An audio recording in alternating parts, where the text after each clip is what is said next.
Let's face it, business technology is frustrating and complex. So how do you make sure it works for your team? To make IT right, start the discussion at go-domain.com.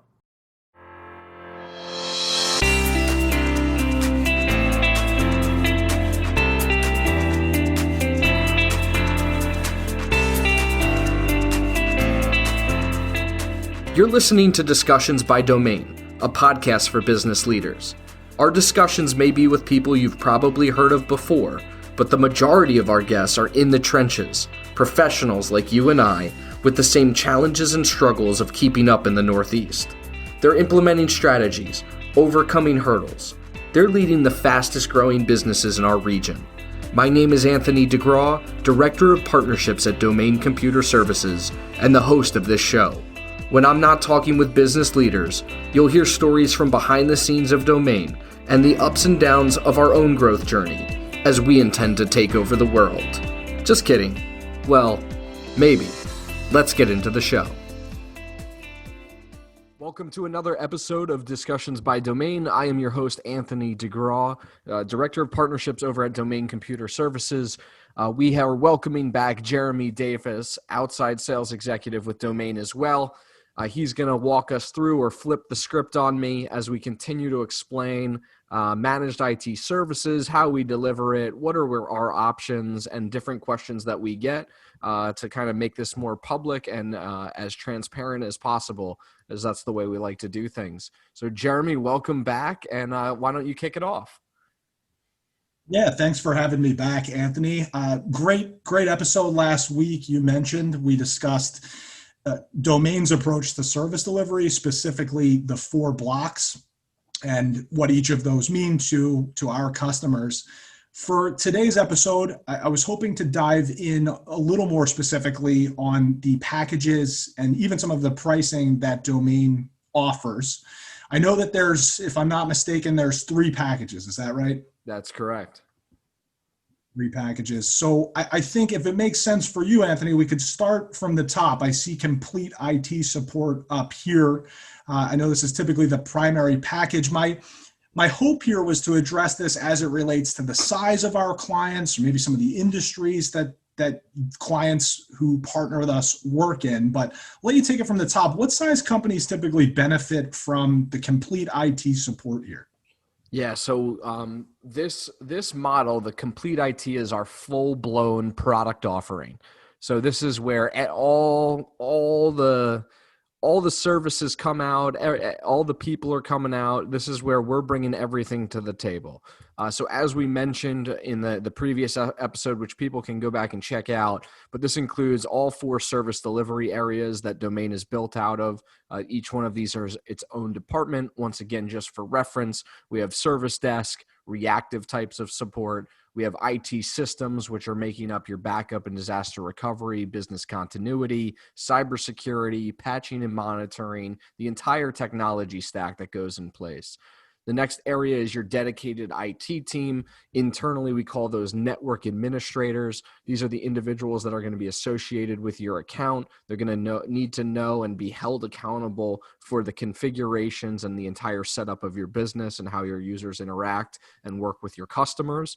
And then the final piece of that is the virtual chief information officer, which is a highly skilled senior level engineer with the business acumen to understand budgeting, planning, strategy, evaluations, cybersecurity, all of these different things to make your business propel forward and get the best use out of your technology.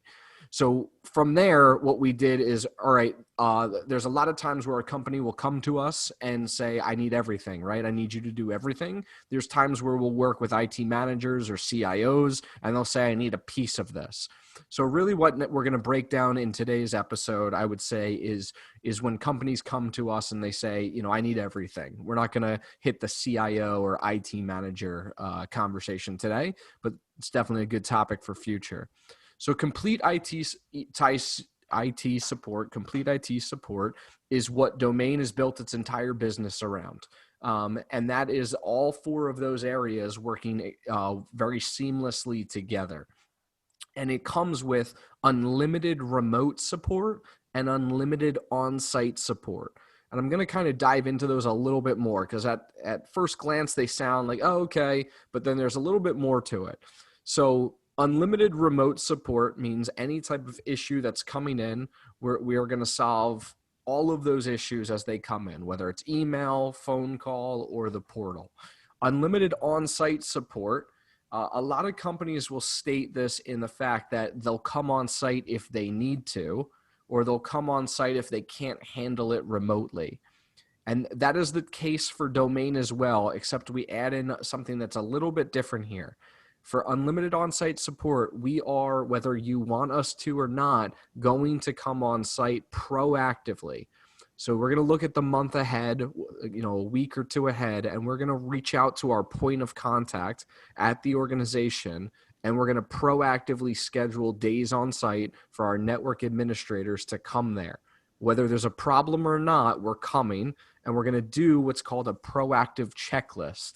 We're going to physically inspect all of the technology and infrastructure that's in your office. We're going to check in with the point of contact, and we're going to walk around and talk to the users and understand, is there anything that we could be solving right now while we're here? What we're doing here is really developing that next level of we are truly a part of your team, where our network admins and the VCIO are really starting to ingrain themselves inside of your business. And why is this different? Well, it's different because if everything is just constantly done remotely or through an email, through a phone call, we're just another vendor, right? We're just a vendor that's solving a problem, and then boom, we're gone.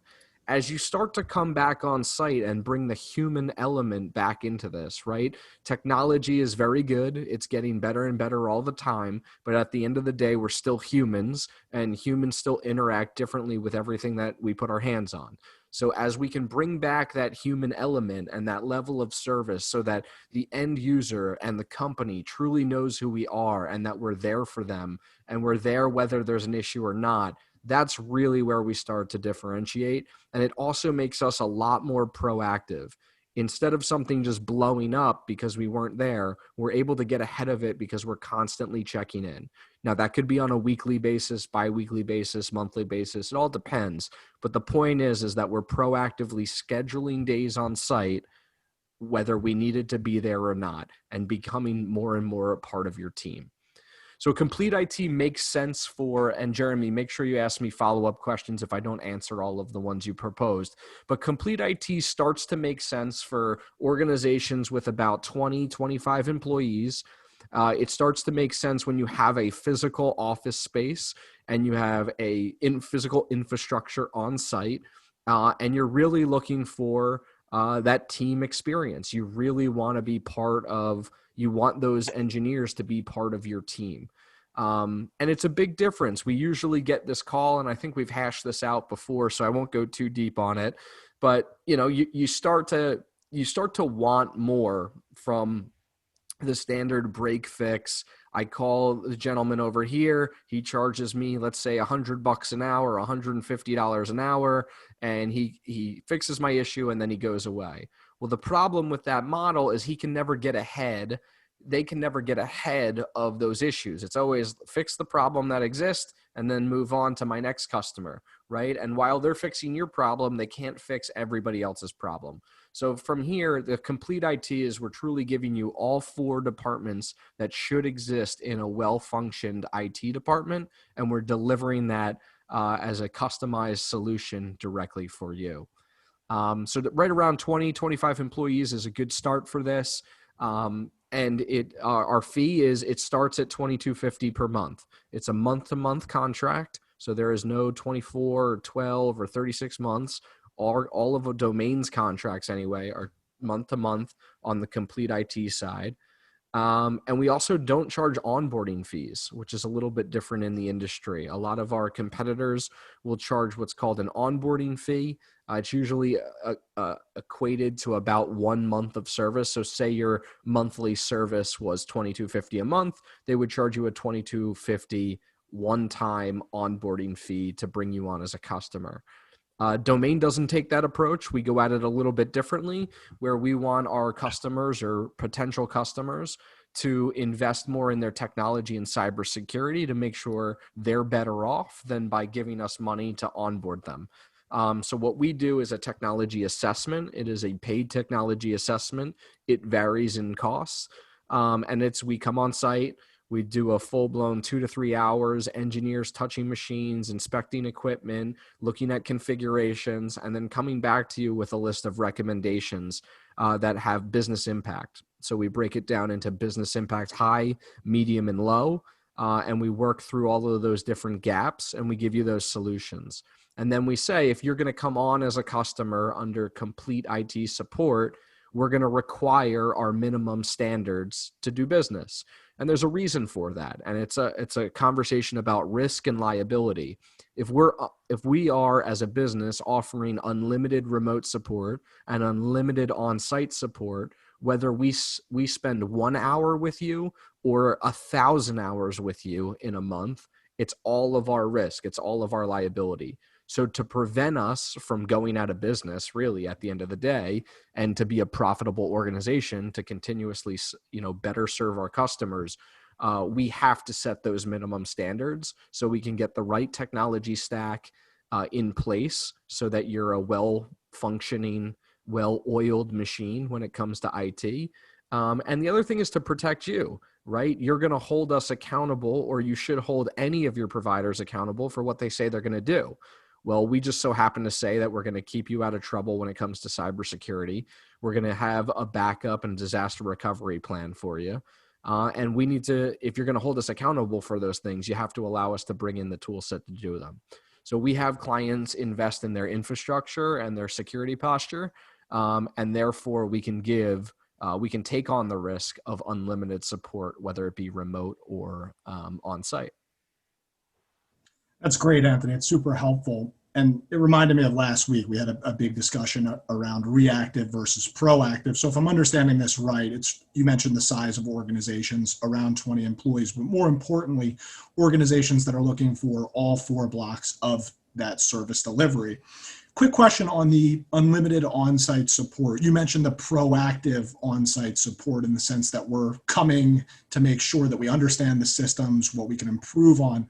Now, as issues arise that your team cannot resolve remotely, that means myself as a customer of Complete IT would have access to your team in an on-site capacity as much as was necessary? Exactly. So you'll have instances, I'll just give you instances or examples because it may make it a little bit easier. We have a client in New York City and they're in one of the high rises and the power goes out and therefore their server goes down. And we are trying to get it back up and running remotely. And you know what? New York City municipal departments just not turning back on the power for whatever the case may be. And therefore, we can't get the server up and running until we really figure out what's going on with the power. The power may affect other items in the technology infrastructure stack that may not come back online. All these types of things exist and happen, whether it's our fault or somebody else's fault. So what happens is once there's a certain time limit where if we can't get something done remotely, it turns into, all right, we're going on site now. And we have to take into account too how far away it is, what's the drive time, all this different stuff. But we make those decisions very quickly.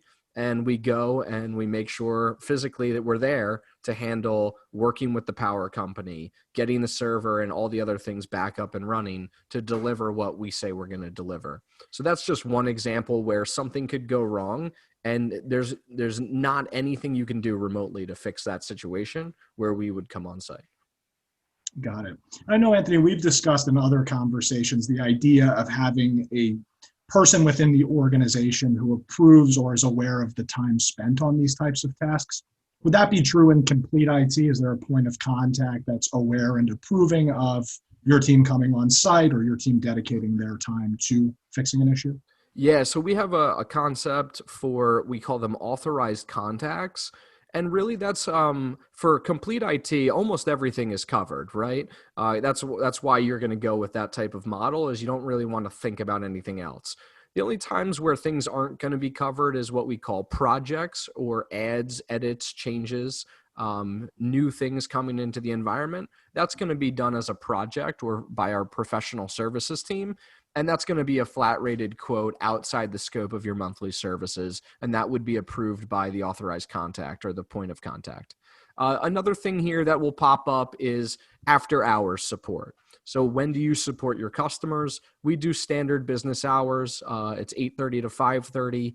During the pandemic, we've been doing 8 a.m. to 6 p.m. We've extended those for our customers.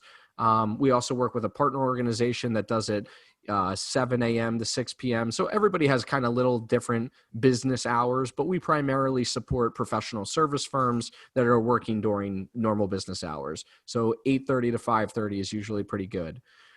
Issues will arise when somebody is working, say 10 p.m. or 11 p.m. on a presentation or on something that they need to get done, and an issue will come up and they'll need IT support. We're there for them, but that's not covered. What's called after hours support isn't covered. It's outside of those standard business hours. We will take that request. We'll document the request. But before we just start working on it and billing the client outside of the agreement, we will check in with the authorized contacts and ask them, one, does this user have permission to do for us to work on this issue right now? It will incur a fee. They're either going to tell us yes or no. Another area where the authorized contacts come into play is on security issues, and more things are becoming security related. So a user wants to download a piece of software that isn't standard right now. We're going to go and get permission to do that first before we just do it. A user wants to add somebody to a distribution group or to a certain file, a financial file system. All of these things is what we need to be thinking about as your IT department on what are the repercussions if we just go ahead and do this. But yeah, so outside of standard support hours, we're going to check with the user first and say, hey, is this something you really need done right now? Or can we wait till tomorrow during standard business hours? If they say, yes, I really need it done right now, we're going to reach out to the authorized contacts and just get approval first before working on that issue. Got it. And just to summarize here, so it's a good fit for organizations with 20 plus employees who have physical offices or a physical office. Any other requirement that makes this a good fit, or are those really the two boxes that it checks? Yeah, I think that covers a lot of it. We're going to go into a new offering here in just a second that we recently created with the pandemic and a newer partnership that we have. So after that, before that was created, I would have said, we wouldn't get hung up so much on employee size or revenue or things like that. We really use the concept which we've discussed, which is called operational maturity. And it's really like, how does the company think about IT? How do they think about everything? But one of those things is, how do they think about IT? Are they looking at this more as an employee benefit to their users and to their company and where it's going to go? Or is it just like another cost for them? If you have the mindset that technology is going to change your business and it's going to move you forward, it's going to make your people more productive, it's going to make your people happier to work in an environment where everything is seamless and it's working as efficiently as possible, and you're giving them the nice equipment to work on and the right programs to do their job. If you're thinking about it like that, then we're a good fit. And Complete IT is a good fit as well. You're looking for that chief information officer. You're looking for that boutique experience to drive your business forward. If you're not thinking about it, then Complete IT is definitely not the right fit. Yeah, it's a great way of summarizing it with the operational maturity. Let's suppose, Anthony, that I am not as operationally mature, that perhaps I want to get there, and that's my plan. But for now, technology isn't necessarily the backbone of my business growth, but I do have a physical office. I'm a little smaller. What package might be a better fit for somebody like myself? Yeah, we have two other options that we'll get to. They're a little bit more. The risk really goes to the company then, right? Like in Complete IT, we're taking on all the risk as domain. And if you're less operationally mature and you don't rely so much on technology and you can't afford, the flat monthly fees every single month, we have other offerings that we'll touch base on as we scroll through here. But the risk kind of transfers from domain to you in the sense of you use us as much as you want and you're going to get charged for that usage. Could you dive deeper into that? I think I understand what you're saying in terms of the risk being transferred to domain and complete IT, but what exactly do you mean there for somebody who might be wondering? Yeah, so it's when I say the risk or liability, it's if you have a ton of problems, right? Who's paying for that? It really comes out of who's paying for that, who's taking on that cost.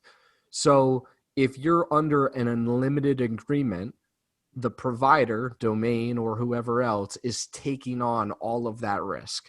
Meaning you could call me, you have 50 employees, they could call me each 100 times a day, and I have to take all those calls, I have to work on all those tickets and requests and process through them. And it's all covered on that flat monthly fee. So the benefit to you is one true cost. CFOs love it. CFOs absolutely love just knowing there's one cost that I have to pay every single month. The risk is on us at that point in time. It can transfer where you have, let's say, a break fix individual who charges $150 an hour, let's say. Every time you call them, just like an attorney, and why people get frustrated with attorneys is it's an hourly rate. I charge an hourly rate. You use me as much as you want. The bill's just going to keep going up and up and up. So if you, the same situation, you have 50 employees and they all call 100 times, your bill for that month is going to be through the roof. So you've now taken on the financial burden of having a lot of support requests. If hopefully that clarifies it. Yeah, it does. And I thought that's where you were going with it, but I thought the clarity would help. Yeah, I like to compare it to the attorneys because, it's always like everybody's scared to call the attorney because they know, it's going to be whether they talk for a minute or an hour, they're going to get billed every 15 minutes, and they're Yeah. thinking about that hourly rate. And there's a thought that attorneys will jump on calls or send the extra email or schedule the extra meeting because that's how they make money. They rack up time. And therefore the risk is on their client on how much they use them. In our model, in the complete IT model, all of the risk and liability gets transferred over to us. That makes sense. That makes sense. What about though on the flip side of that coin, somebody who partners but doesn't exert a ton of support requests? Would you say the risk could be shared, or I guess ultimately the risk falls on domain in that model because if it exceeds a certain point, we still are obligated to meet the service levels? Yeah, exactly. So, a company really needs to understand kind of where they're at, right? If they're having users that are constantly saying there's IT problems, you got to be careful with which model you go. We offer all the models, and maybe we keep walking through these. But it's really up to the company to understand. Like we were on a call yesterday where the woman said, I have maybe 4 requests a year.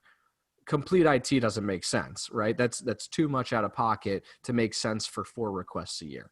So the other thing, the standard things that come with complete IT is what's called an SLA, a service level agreement, also a guaranteed response time. So when you call in and you have an issue of a certain priority, it gets an SLA assigned to it. So it could be a 2-hour window, it could be a 4-hour, 8-hour window. It's all based on the severity of the issue and how quickly we need to respond. And that's covered under a contract. If we miss those SLAs, there's consequences for domain for missing those things in the contract. So that's another big part is you're getting our SLA, you're getting our response.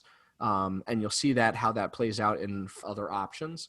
Another big thing here that I always forget to talk about is vendor management. So under complete IT, our account managers are going to work with your phone system provider, your printer company, all of the line of business applications. So QuickBooks or an ERP system or a practice management system or the internet providers, right? And instead of there being a ton of finger pointing all over the place, domain is going to take on that responsibility. We're going to say, you come to us. We'll figure out, is it an IT, is it a internet issue? Is it a phone issue? Is it a technical issue? We'll figure it out. We'll work with the vendors and we'll take accountability for this.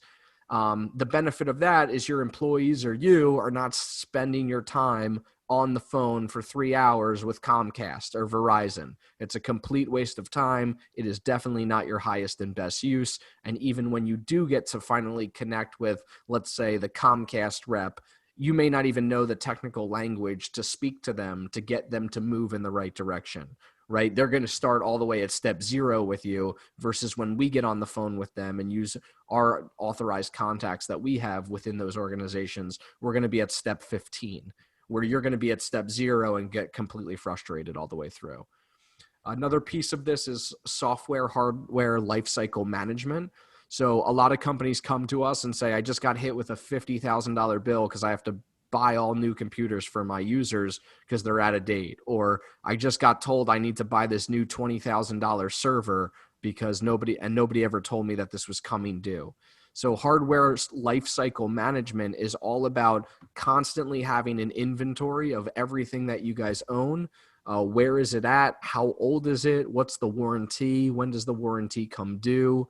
When should we be thinking about recycling these laptops or these desktops or these servers? And that also helps then guide the conversation for the following year on, should we potentially start thinking about the cloud? Should we keep a hybrid environment? Should we bring things back on premise?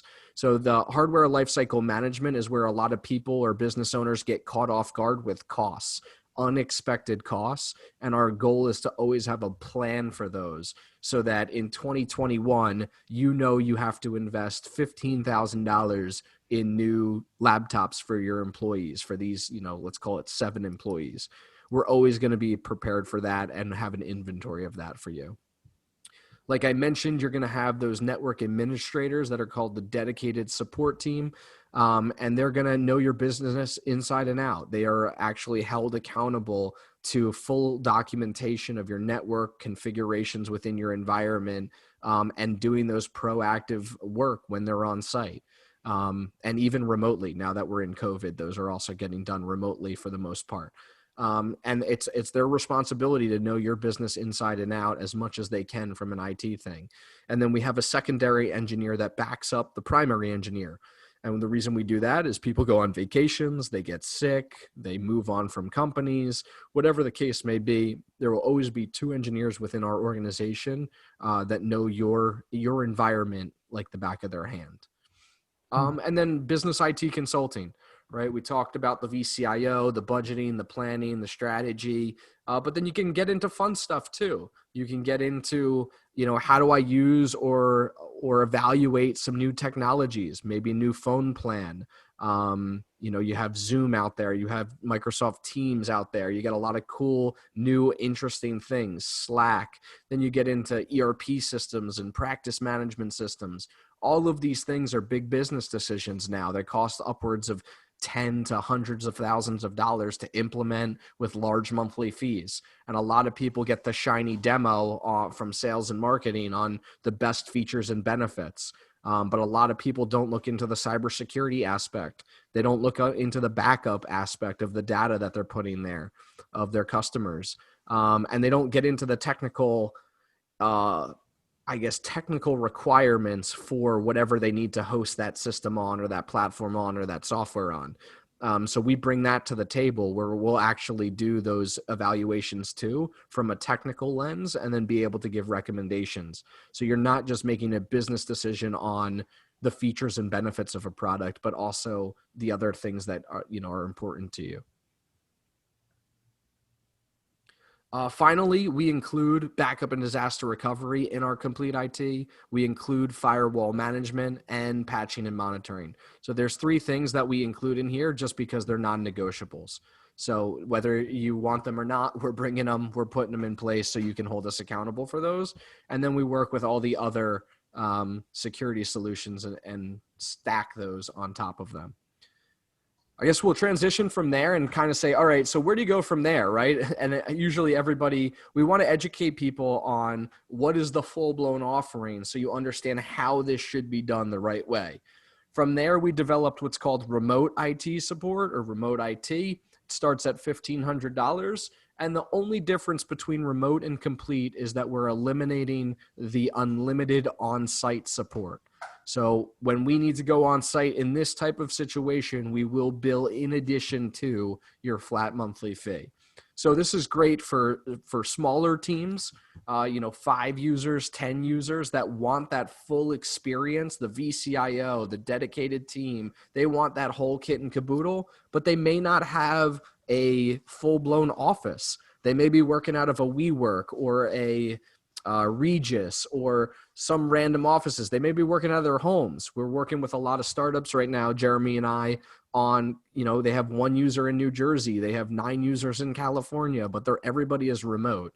And in that instance, they don't even need on-site support. Everything they're doing and building is in the cloud right now. It's built on Azure, AWS. They're using software solutions. So all of those things are happening. And we needed to develop a solution. And now with COVID coming into play, and teams are moving more and more out of offices, and companies are going to not renew commercial leases as much as we think they are, we needed to develop another solution that delivered on that experience, but was built for where business is potentially going, or modern day organizations that are starting up. For instance, Jeremy, if I was to start a company today, I would not get a physical office space, and it would probably take me to upwards of 20 to 50 employees to even start to think about getting an office space.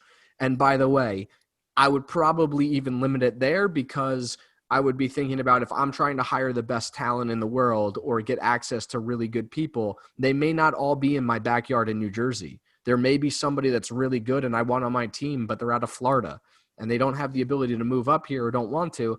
I'm not going to do that. With today's technology, I don't have to do that. So I think COVID has escalated that, and Domain needed to respond with a solution for that. So remote IT, once again, could start as little as 5 people, probably even 1 person, depending on the amount of investment you wanted to make into it, but probably 5 people, 10 people it could start at. And it's really being delivered for organizations that are moving farther and farther away from physical office spaces. If you have physical office spaces, the right solution is complete IT. If you don't have physical office spaces and you're moving away from them, the right solution is going to be remote IT. And quick question on that. What if I have physical offices? I check the boxes you've outlined, some smaller organization, 5 employees, but I'm a little further from Domain than most of its customers. However, I'm interested in the way you guys deliver service. Let's say I'm in Connecticut, hypothetically. I know it's important for Domain's team to be able to come on site, but might I explore a remote IT package if I'm a little further from you than most of your customers? Yeah, that's a really good question, and the answer is yes. And the statement is there's a lot of the industry, our industry, that has delivered services somewhat like this in the past, where, hey, I'm gonna charge you, and everything's gonna be done remotely. We always want to have frank and honest and transparent conversations with organizations that are like that, right? Like, here's some of the pitfalls that may happen if you have a physical server in that Connecticut office and your users are there and the internet's there and all of these different things. You just note that there is going to be this piece that we're not able to fully customize or get ahead of, because we're not going to be proactively coming on site. So the answer is yes. The better answer is, a lot of the industry in which we live and play in has been doing this for a little while. Domain's always been hesitant because we know how important coming on site is. So, yep, would be more than happy to consider it, and we are starting to. And it's going to allow us to expand our geographic reach and reach more customers. Yeah. And you mentioned with Complete IT that these were organizations who were of higher operational maturity. How would that stack up? And I'm guessing it could be similar because it's basically the same offering minus the unlimited on-site support. But how would my operational maturity look in the remote IT package? What should I look like? Yeah, same exact concept, right? We're looking for high operationally mature companies with a vision for the future, companies that are going to invest in technology, companies that are going to invest in their employees, culture, everything like that. And that are really delivering a superior product and service themselves. That's just who we align best with, and that's who our VCIOs want to work with. That's who our team wants to work with. We want your technology to be really important to your business, because then you're really going to value the services that we deliver and how we deliver them. So great question. Operational maturity is still high on this one, mainly because we're delivering that full suite of product, that full 4 blocks as well on this one. It's the same experience. It's just done a little bit differently. Got it. No, it's super helpful. Is there anything else you want to add, Anthony, to remote IT? No, I think that's it. I think we dove into it deep on the 4 blocks last week, and then just me again with complete IT. So I think we're good there. It's very similar, just taking out one piece of it, which is the on-site experience. So we can move down into starter IT. So starter IT is how do you get?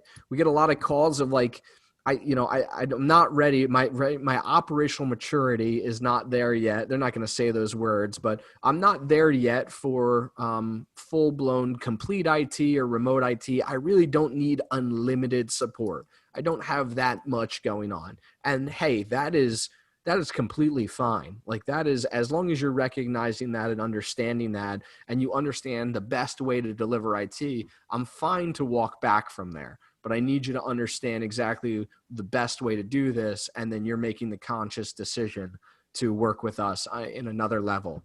So for individuals and companies like that, we developed what's called starter IT. It starts at $295 per month. And it's basically you have domain on a retainer. So included in the $295 per month is 1 hour of support, and you're getting our guaranteed response time, or SLA, meaning that when you call in, you're getting the same level of service as the customers that are on complete or remote IT. It's a very important difference because obviously our team is built to service the complete and the remote IT companies, right? They get all of our attention. So in order to stay on par with that, we needed to deliver a solution that included that guaranteed response time, or SLA, whatever you want to call it, on a retainer-based model. So we created Starter IT. It's $295 per month. Any support outside the hour that is included in that will be billed at $150 per hour.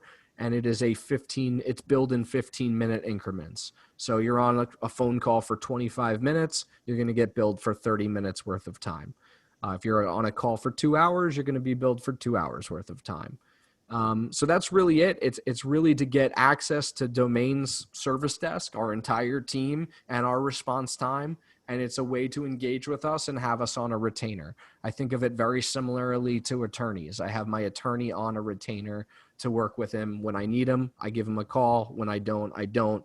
I'm still paying this. I'm paying this monthly fee to get that guaranteed response time and that SLA. I want to make sure that if I have a same day emergency, they're going to respond in the same day.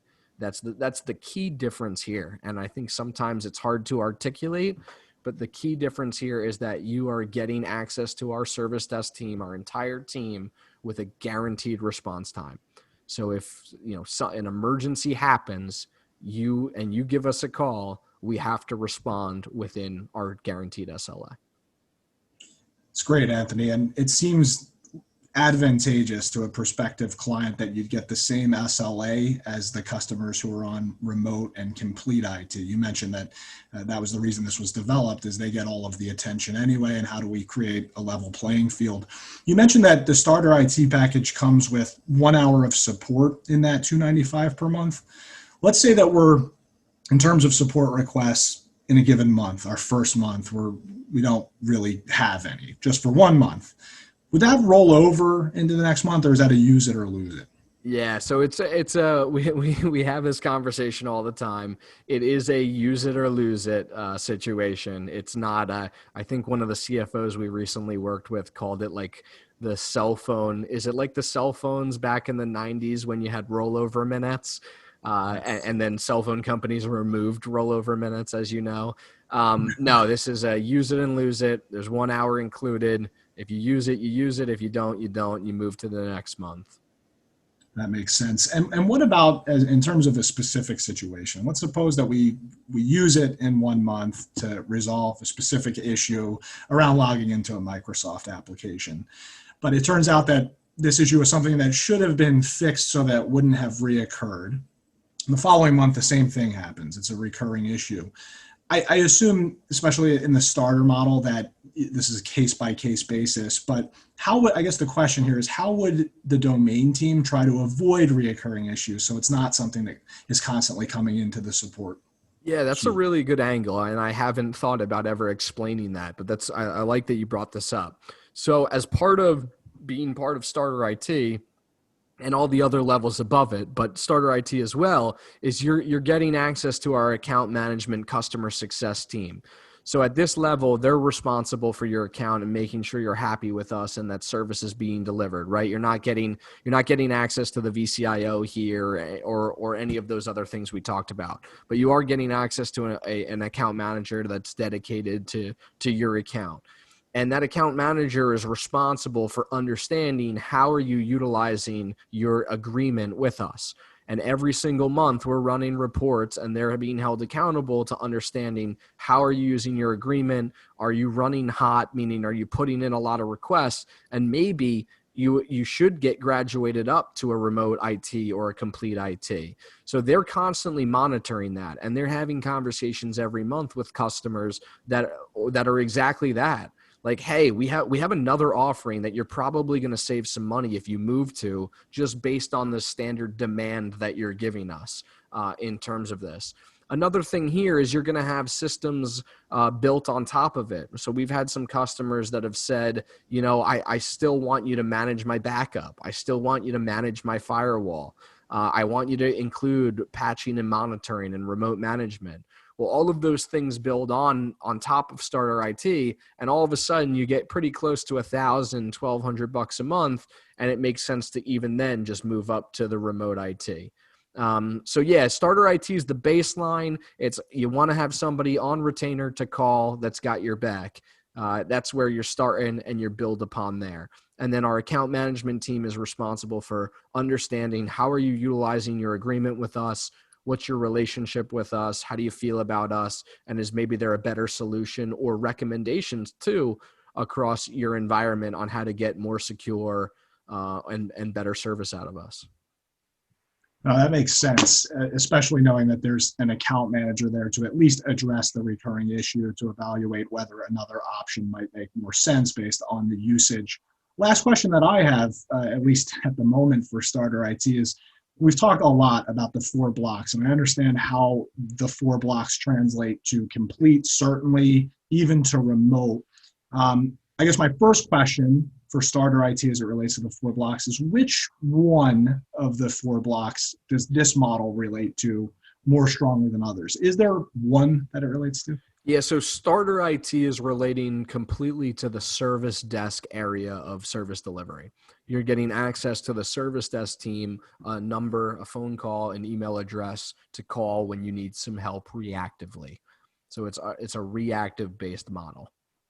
Got it. And from what you just explained in your previous answer, it sounds like I can look as a prospective client or even a current client to build on top of this. So if the VCIO function was important to me for a tech evaluation, those are things I could talk to my dedicated account manager about. That's completely correct, right? And even to go back to the reoccurring issue, the thought there would be, how do we get to the root cause of this, right? And the account manager is going to work internally to think of a solution or provide a solution back to you on how to get around that reoccurring issue after it's happened. The issue in Starter IT is it could happen 2 or 3 or 4 times before it's flagged enough to say, hey, there may be a better way to do this. But yep, that's exactly it. It's a reactive on-call support monthly retainer option. Got it. And another one that popped into my head here, we've talked about operational maturity and why that's important for all of Domain's customer base. But what if I considered myself, just based on my size, younger company in this example, what if I can consider myself less operationally mature here? In other words, we don't have an overly sophisticated tech environment. There's a few laptops. Our issues are real limited.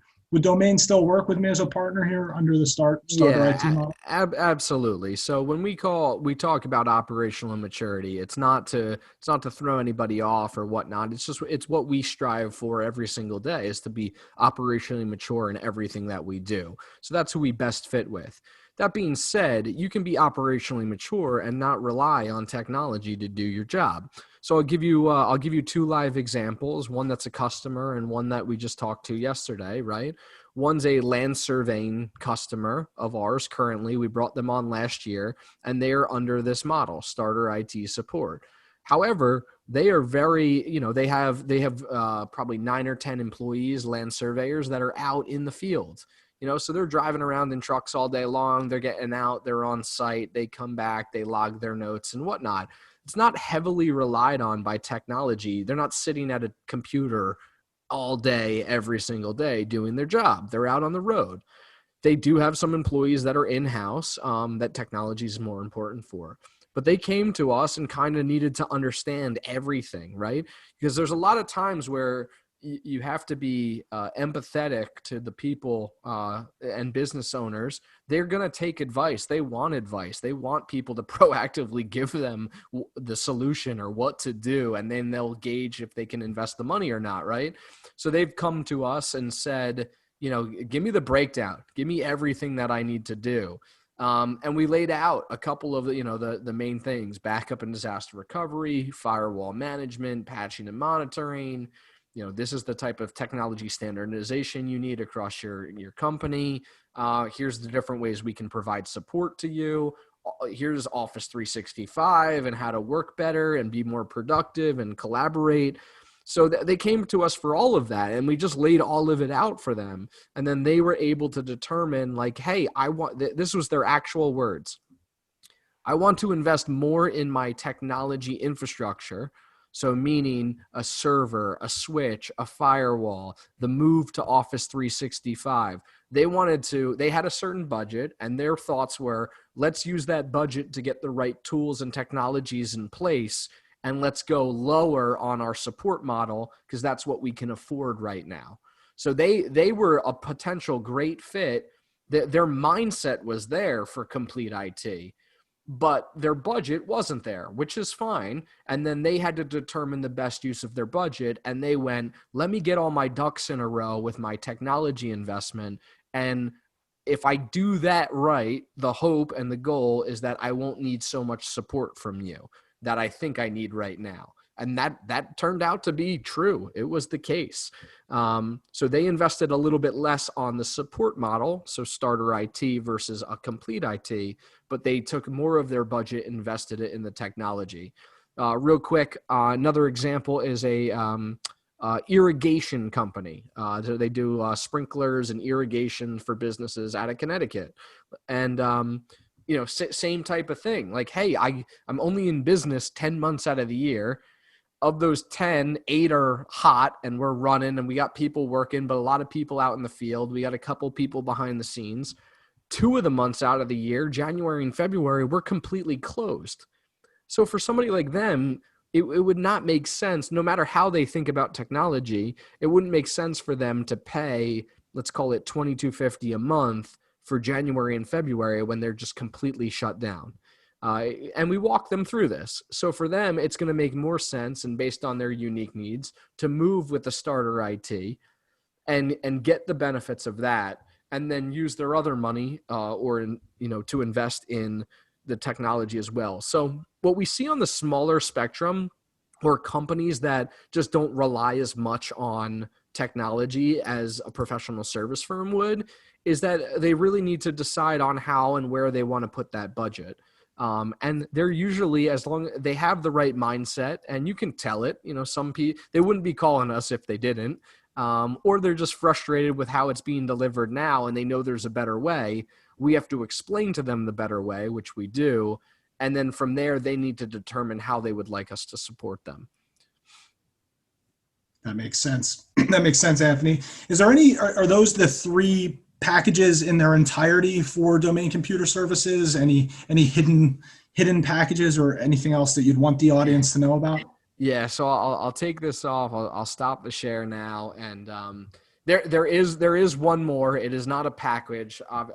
Domain's entire business model is built around retainer agreements with our clients, so we can provide them the best support and the most boutique, unique experience to deliver the right solutions for them. That being said, we do have the hourly model. We're not built to deliver it, to be very frank and honest, and we charge $195 an hour. So this is called an hourly service agreement. It's a one-page document. You basically put your credit card number on there, and we keep that on file. We don't bill you monthly. There's nothing like that. And when you do give us a call, we're here for you. We answer the call. We take down the issue.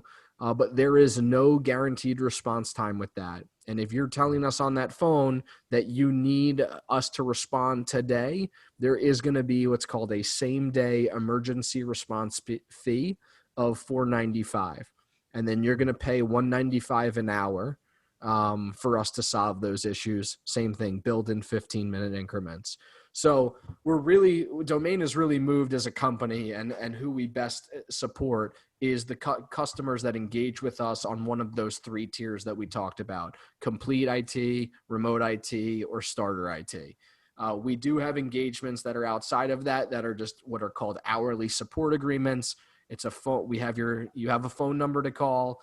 We have your credit card on file. We don't bill you anything any month unless you use us. But you are going to pay a premium for that support, and it's $195 an hour. Everything else, as we mentioned, is, in starter IT is $150 an hour. The on-site component for remote IT is $150 per hour. So you get a reduced rate as well to deal with us or engage with us in the three partnership models we've discussed. Maybe I'll give you a quick example of what is an hourly service agreement good for, or who is that good for. We'll have some CIOs come to us that just want to engage with us for some project-based work or things like that. We've had some people come to us with breaches, cybersecurity breaches, or incidents or downtime, and they don't have anybody to use, or the person they've used is the one who screwed everything up, and they're in a bad spot. Same thing. That's a good use of that. So we can engage quickly off of that, but there's just we have to always be making sure that we're protecting the time of our engineers for the customers that are engaging with us at a higher level. So for somebody to just come off the street and start to engage with us and want to engage into that type of engagement or hourly agreement, it's just a little bit different for them. And we have people doing it. It's not like we don't do it. It's just not the model that we recommend. It's not the best way to deliver IT services. It makes complete sense, but I'm sure the prospective client base, even the current client base, appreciates the fact that Domain seems to have an approach for each one of the different types of organizations we discussed at different levels of growth, strategy, and size today. Anthony, thank you very much for the breakdown here. It's been extremely helpful to me selfishly, as we've discussed, but I hope our audience finds it useful as well. No, I love when you come to me and you say, selfishly, I want you to go over this today. I think it's a great learning experience. It's a way for me to kind of get the things out of my head that I typically say.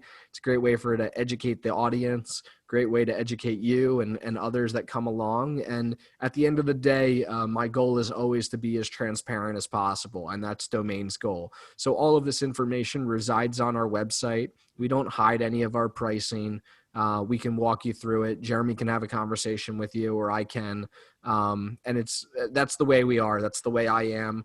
I don't think in today's day and age, a lot of people are doing a lot of research before they're picking up the phone or reaching out. And we're following that model. We want you to reach out to us because you want to do business with us, not because we're hiding a price or a service behind closed doors that you can't find information about.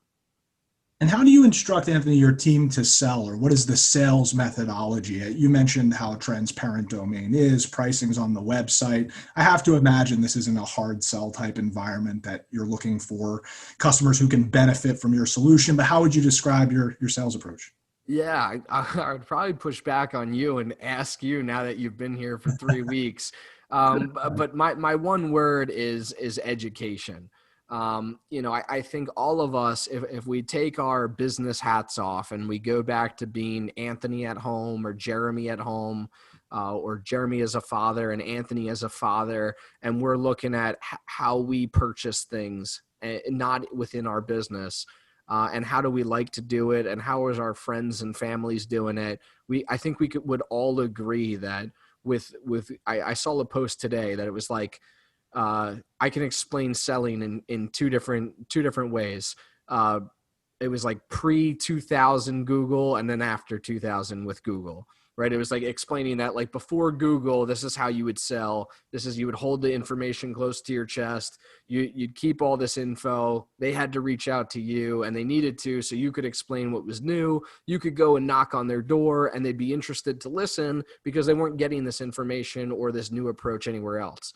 After that, after Google was invented and all this information is public and the best people are getting all their good stuff out there, it's really changed. We go out and we educate ourselves, right? We're spending time, I'll use, let me think of a quick example.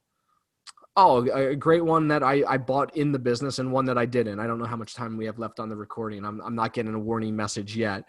So I'll give two examples, right? So one will be business and one will be personal. The personal one, I'll start there, was for my son. I wanted him to get into Brazilian jiu-jitsu or karate or martial arts of some sort. And all of my research was done online via social media, via websites, via reputation, reviews, all of that. I didn't have to talk to the Brazilian jiu-jitsu place to make up in my mind that I was already there. What ended up happening is I did all my research beforehand. I picked the place that I thought that checked all those boxes. I signed up then. That's when I took action and signed up for a trial. I brought him. He got like 3 days for free. And we went and did he like it or did he not like it? And then we purchased. Did it live up to all my research? That's how I did that. I didn't call, 5 or 10 places and ask them to sell me on their services. I just didn't. It was a reputation and a research play. And I feel like we do that in our business lives too. And so the business example I'll give it you with that is, as Jeremy was coming on, I really wanted a sales training program that really kept him and I accountable to constantly educating ourselves about our profession and what we do and how customers buy and how we present things differently and really align with our customers and get better every single day. All of that was done. And this was a month. It was the same thing as our service. It was a monthly service for a software package with a upfront fee, everything that we typically do or see, right? And all of that was done through education and reputation. I've been following the gentleman for years, listening to his podcasts, reading his books, watching his presentations. And it was just a matter of time before I bought his service, right? And it was probably 3 years or 4 years from when I first found him, but I just got to the point where I was ready to buy a business solution for my team. And that's how that worked. He didn't cold call me. He didn't LinkedIn message me. He produced his best content and he pushed it out. He educated me and it aligned with how I thought. So I guess to answer your question directly is I hope that Jeremy, Anthony, who's ever next can really do a good job of educating our customers, our future customers, or anybody just on the way IT should be delivered and how maybe the model that they're in right now isn't the best model. And here's why. It's because these pieces need to all be playing together to do it right. And by the way, it's not the least expensive. It's probably more expensive than what you're doing now. And you usually have to invest more to get the results you want. And let me just show you why or how you need to invest more. Like to deliver these things that we're talking about, it's humans, it's human capital, it's human knowledge, it's experience. Like those things are not cheap, but it gets you the result that you want. So I hope we can educate our customers, and hopefully that's a new sales methodology one day. It's called education. I honestly, I love it. I've come from all different environments, as you know. What I would say to your point, Anthony, in my 3 weeks so far is I can support everything you just said. It's a very consulting approach, results-oriented approach is what I've been trying to say. Nonetheless, it does not feel like we're in this to push an agenda or force a fit, but that we're trying to reach a mutually beneficial ground for our client and ourselves. And if that makes sense, we move forward. And in that is a lot of education. So it's been a great experience so far. Yeah, awesome. I appreciate it. I'm glad that's what you're getting out of it. I mean, you've been on a decent amount of calls now where you see closing, what you would standard call your closing calls and stuff like that. And it's, what option do you want to go with, and when would you like to move forward? Like, we're not pushing anybody around. You've also been on calls now where I've told people, we're not the right fit, and maybe we can help you find somebody else in your geographic area that is a better fit. I do just want you to know that this is what you should be looking for, what you should invest in. So you've seen that as well. And, I just think maybe it's an abundant mindset or an opportunity mindset. There's plenty of businesses out there that we can help. There's just, it's, if you have that mindset, you're not, you don't need to force people into something that doesn't make sense. It's just it's going to have a negative effect on everybody. My engineers, it's going to have a negative effect on my account management team, my VCIOs. And then, at the end of the day, they're not really going to like Anthony. And you know what? The customer's not really going to like Domain because it's just not the right fit. So that's how we approach things. And it's worked out pretty well so far. Absolutely. Absolutely. Anthony, thank you so much for the breakdown today on the pricing and packages.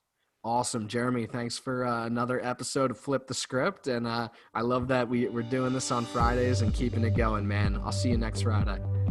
I'll see you next Friday. Have a good weekend. To ensure that you never miss an episode, subscribe to the show in iTunes or your favorite podcast player. This guarantees that every episode will get delivered directly to your device. To help us get the word out, share with a friend, leave a review, and check out our discussions on the web at go-domain.com/podcast. Thank you so much for listening. Until next time.